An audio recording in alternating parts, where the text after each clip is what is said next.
Ang pelikula ay nagsisimula sa kwento ng isang taong lobo na kinatatakutan ng mga mamamayan ng Nimbo sa Norwegian region. Ang isang grupo ng kilalang matigas na Viking ay gumawa ng isang maliit na pagsalakay sa teritoryo ng Norwegian, ang kanilang sinalakay na templo ng monasteryo sa paghahanap ng anumang halaga, ngunit sa kasamaang palad sa halip na paghahanap ng kayamanan nakakita sila ng sikretong silid kung saan mayroong isang ligaw na sanggol na lobo.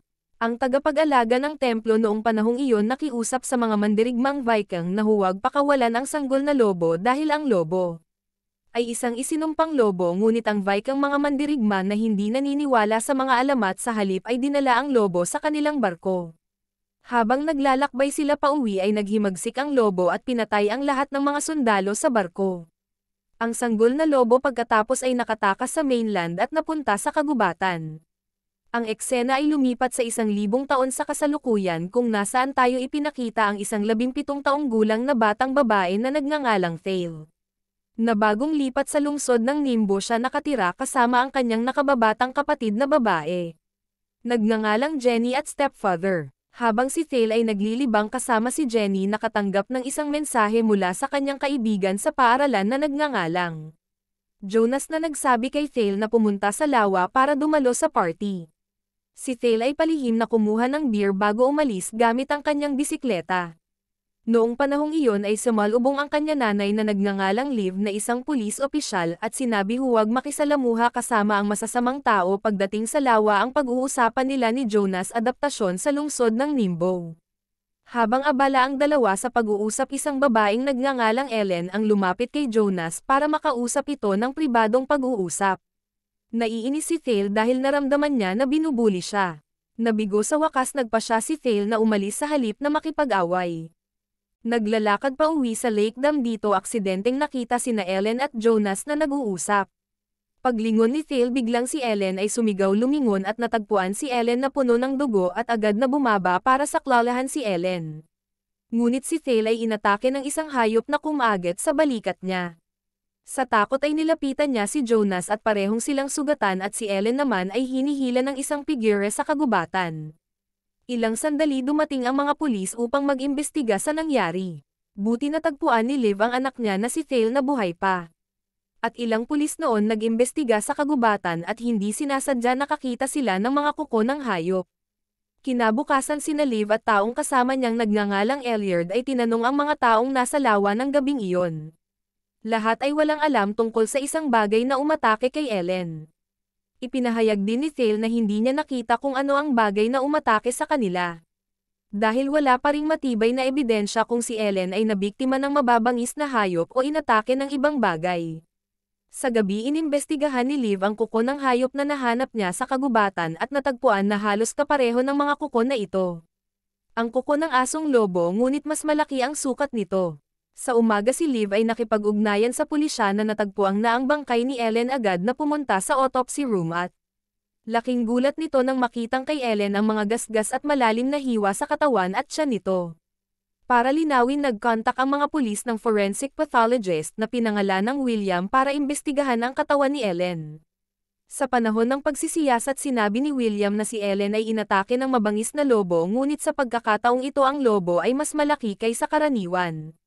Sa hapon, habang nagtatrabaho si Liv, binisita ng isang matandang lalaki na nagngangalang Broden na ang kaliwang kamay ay hindi gumagana. Sinasabi ni Broden na siya ay isang werewolf hunter na naghahanap sa nilalang na ito ng ilang dekada. Sinasabi niya kay Liv na ang mabangis na lobo ang may pananagutan sa pagkamatay ni Ellen. At dapat maitigil bago pa magpatuloy ang kanyang bloodline sa isa pang biktima. Sa diwa ng pagkahawa sa kanyang biktima, ang biktima ay maaaring maging isang taong lobo. Sa kasamaang palad, si Liv ay hindi naniwala sa sinabi ni Broden. Ayon sa paniniwala ni Liv, ang mga taong lobo ay isang alamat lamang. Binigyan ni Broden si Liv ng silver bullet at sinabing na tanging bala na ito lamang ang makakapatay sa werewolf. Sa isang restaurant, nag-uusap si Jonas at Thale tungkol sa pagkamatay ni Ellen. Parehong nakonsensya sa hindi pagtulong agad kay Ellen sa pangyayari. Pagkaraan ng ilang sandali ay nagdesisyon si Thale para umuwi. Kakalabas lang sa restaurant at binubuli ng grupo ng mga taong nanunuya sa kagat at sugat sa balikat ni Thale. Nahiya at agad na umalis nun. Kinabukasan si Liv at Illiard kasama ang isang grupo ng mga mangangaso ay naatasang manghuli sa lobo na siyang dahilan ng pagkamatay ni Ellen.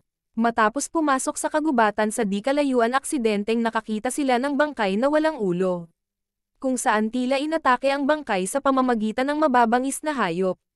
Pagkatapos ay umakyat sa burol habang ang iba pang dalawang mangangaso ay itinalaga upang magbantay sa walang ulong bangkay.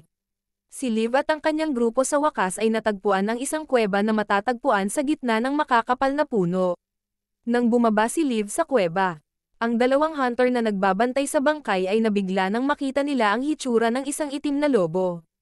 Ang lobo ay umatake sa dalawang mangangaso at pagkatapos ay nagpatuloy sa pamamagitan ng pagpatay sa ibang mga mangangaso.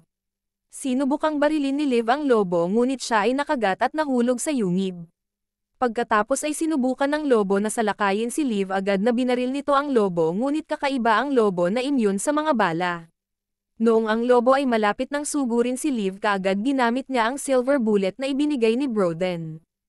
At binaril ito sa leeg ng lobo at makalipas ang ilang oras ay nagising si Liv sa ospital at nakuha ang balita na ang lobo na umatake sa kanya ay patay na. Si Liv ay pumunta sa kwarto ni Illiard kung saan nakita niya na comatose dahil sa napakaseryosong kagat ng lobo.